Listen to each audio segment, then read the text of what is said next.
Hello students, इस video में हम 12th फिजिक्स की थर्ड यूनिट का एक और इम्पोर्टेंट क्वेश्चन करेंगे जिसका नाम है शंट या हिंदी में पार्श्ववाही भी बोलते हैं। पार्श्व मतलब बगल, साइड, वाही मतलब बहाकर ले जाने वाला। तो बगल में से धारा को बहाकर ले जाता है ये शंट, इसीलिए इसका नाम है पार्श्ववाही। तो धारामापी है कोई भी, तो धारामापी में उसका जो स्केल है जिस पर मान छपे हुए रहते हैं, उस स्केल का 0 बीच में होता है और दाईं ओर तथा बाईं ओर ये मान लिखे हुए रहते हैं। और संकेतक, इसका संकेतक मतलब कांटा जिससे हम रीडिंग पढ़ते हैं, वो एल्यूमिनियम का एक पतला तार होता है। तो ये जब धारामापी में धारा नहीं बहती है तब वो 0 पर होता है। अब ये जो धारामापी है उसको बनाने के लिए 2 मुख्य चीजें रहती हैं, एक चुंबक और एक कुंडली।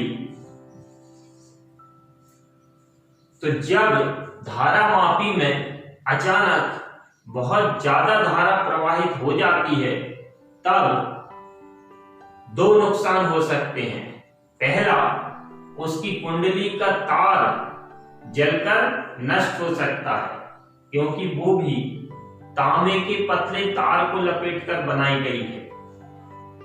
दूसरा नुकसान ये हो सकता है कि यदि कुंडली नहीं जली तो संकेतक में ज्यादा विक्षेप होगा, तेजी से विक्षेप होगा, मतलब संकेतक तेजी से घूमेगा तो ये मुड़ सकता है या टूट सकता है। तो यदि धारामापी के अंदर अधिक प्रबलता की धारा प्रवाहित हो जाए तब धारामापी की कुंडली का तार जल सकता है या फिर धारामापी के संकेतक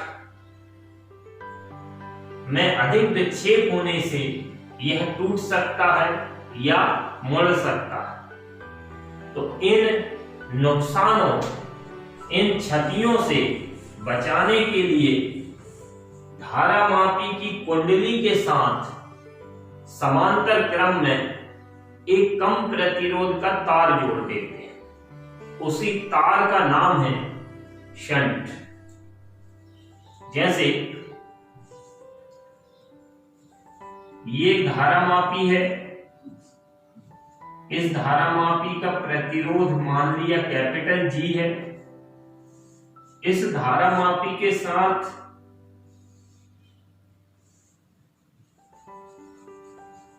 समांतर क्रम में कम प्रतिरोध का एक तार जोड़ा है ये, इसी तार का नाम है शंट।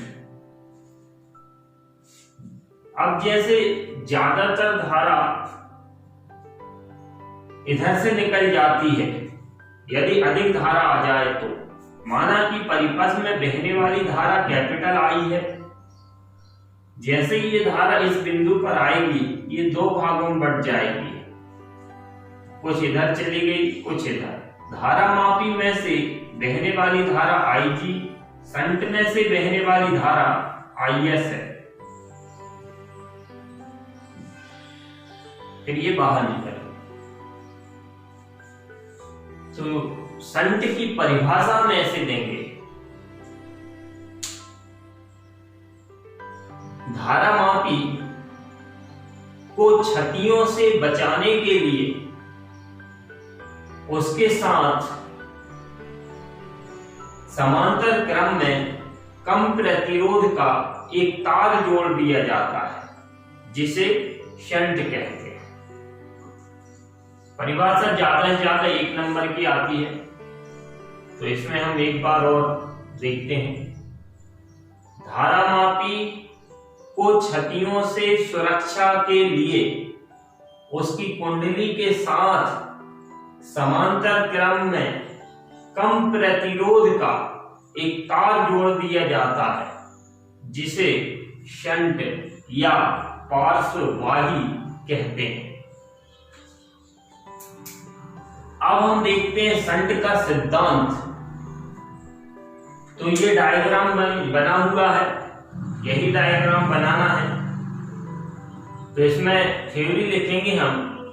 माना कि धारामापी का प्रतिरोध कैपिटल जी तथा शंट का प्रतिरोध कैपिटल एस है। परिपथ में बहने वाली कुल धारा कैपिटल आई है। इस धारा का आई जी भाग धारामापी में से और आई एस भाग शंट में से होकर प्रवाहित होता है। अतः आई जी प्लस आई एस बराबर होगा आई समीकरण नंबर, या इधर से इसे दे दे रहे हैं समीकरण नंबर 1। ये आई धारा ही दो भागों में बटी थी, इसका मतलब आई धारा का मान इन दोनों के योग के बराबर होगा। ये समीकरण 1। अब हम ओम का नियम लगा रहे हैं। ओम का नियम मतलब V इक्वल आई आर। तो सबसे पहले धारामापी के सिरों के बीच विभवांतर, तो धारामापी के सिरों के बीच विभवांतर V G इक्वल आई जी इंटू जी, क्योंकि V की जगह मान लिया हमने VG। I धारामापी में धारा बह रही है IG, और R मीन्स प्रतिरोध, तो धारामापी का प्रतिरोध है कैपिटल G। इसको समीकरण 2। अब शंट के सिरों के बीच विभवांतर, शंट के सिरों के बीच विभवांतर, फिर से ओम का नियम लगाएंगे तो V की जगह VS बराबर IS, शंट में बहने वाली धारा IS into R, R means प्रतिरोध, तो शंट का प्रतिरोध S, समीकरण नंबर 3। धारामापी और शंट समांतर क्रम में जुड़े हुए हैं। जब हमने संधारित्रों को जोड़ा था समांतर क्रम में, या प्रतिरोधों को जोड़ा था, तो प्रतिरोधों को जब हमने जोड़ा था तो ये देखा था कि समांतर क्रम में विभवांतर बराबर होते थे, धारा बढ़ जाती है। तो इधर धारामापी और शंट समांतर क्रम में जुड़े हैं, इसलिए उनके सिरों के बीच विभवांतर बराबर होंगे। तो नीचे हम लिख सकते हैं, चूंकि शंट और धारामापी समांतर क्रम में जुड़े हैं, अतः उनके सिरों के बीच विभवांतर समान होंगे, अर्थात VG बराबर VS, दोनों विभवांतर बराबर। समीकरण 2 और समीकरण 3 से मान रखेंगे तो VG इक्वल IG इंटू जी बराबर VS की वैल्यू है IS इंटू S।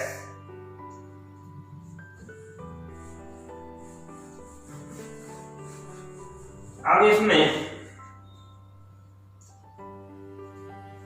G प्रतिरोध एक साइड करेंगे तो G upon S equal IS upon, IS के अपॉन में चला जाएगा IG। इसके बाद दोनों पक्षों में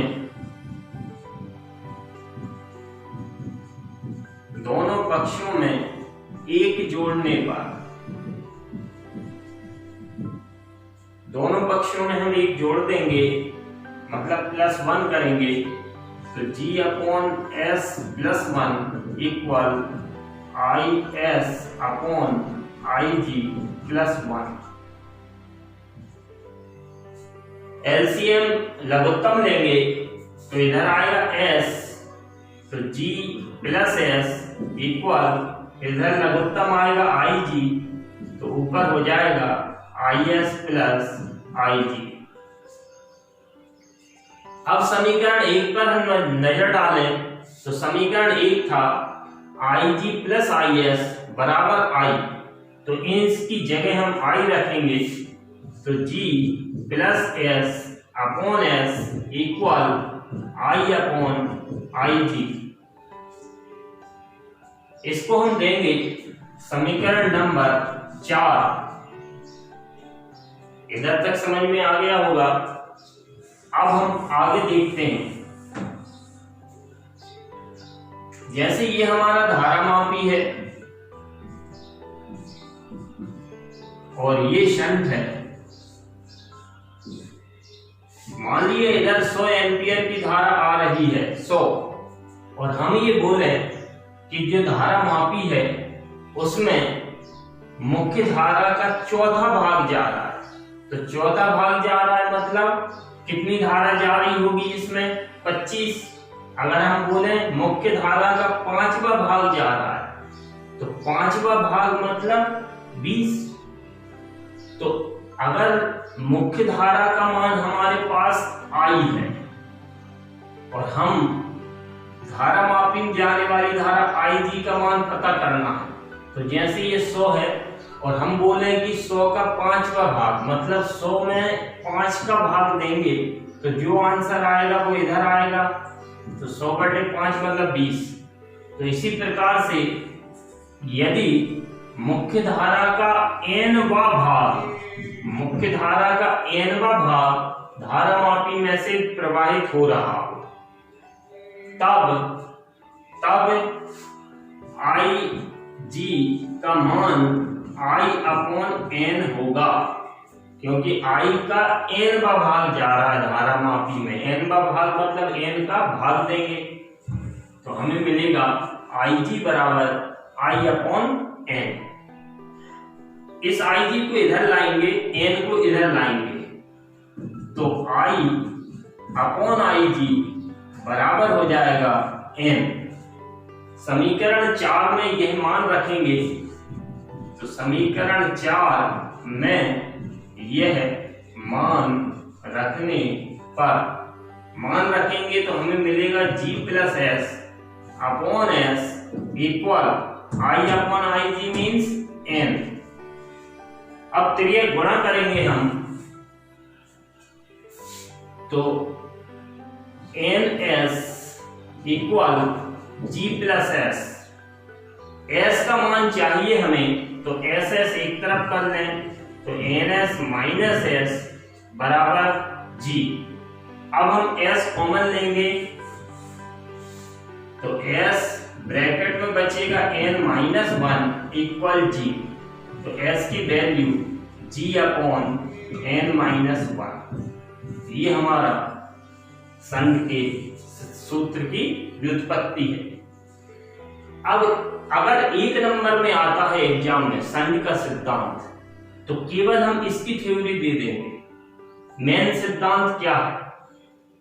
शंट का प्रतिरोध कितना होना चाहिए? धारामापी के प्रतिरोध का n-1 भाग। कब? जब हम मुख्य धारा का कौन सा भाग प्रवाहित करना चाह रहे हैं धारामापी में n-वां भाग। तो सिद्धांत ये बना कि यदि धारामापी में मुख्य धारा का n-वां भाग प्रवाहित करना चाहते हैं तो शंट के प्रतिरोध को धारामापी के प्रतिरोध का n-1 भाग होना चाहिए। ये इसका सिद्धांत है। अब हम देखते हैं शंट से लाभ क्या है। अगर एग्जाम में आया तो एक एक नंबर में जोड़ देते हैं, कभी कभी आधे आधे नंबर में जोड़ देते हैं। तो शंट के लाभ, पहला लाभ यह है कि यह धारामापी की कुंडली को जलने से बचाता है। दूसरा लाभ, इसके उपयोग से धारामापी के संकेतक के टूटने का खतरा नहीं रहता है। तीसरा, इसके उपयोग से धारामापी के परास को बढ़ाया जा सकता है। मतलब संट का मान बदल बदल के धारामापी की रेंज बदल सकते हैं। इसके बाद इसकी हानि, इसके उपयोग से धारामापी की सुग्राह्यता कम हो जाती है। ये इसकी हानि है। तो इतना ही लिखेंगे हम, इसके उपयोग से धारामापी की सुग्राह्यता कम हो जाती है।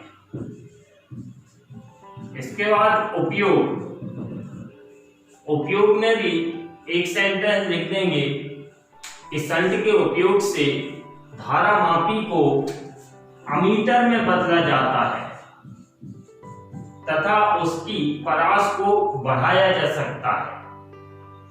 ये इसका उपयोग है। अभी हमने जो डायग्राम बनाया वो अमीटर का बन चुका है, क्योंकि धारामापी की कुंडली के साथ समांतर क्रम में जब संट जोड़ देते हैं तब वो अमीटर बन जाता है। तो उपयोग में लिख देंगे, संट के उपयोग से धारामापी को अमीटर में बदला जाता है तथा उसकी परास को बढ़ाया जाता है। तो आज हमने इस वीडियो में देखा संट की परिभाषा, संट का सिद्धांत, उसके लाभ, हानि और उपयोग। वीडियो पसंद आया हो तो बेल आइकॉन जरूर दबाएं, जिससे कि आपके पास मेरे वीडियो तुरंत पहुंचे। Thank you.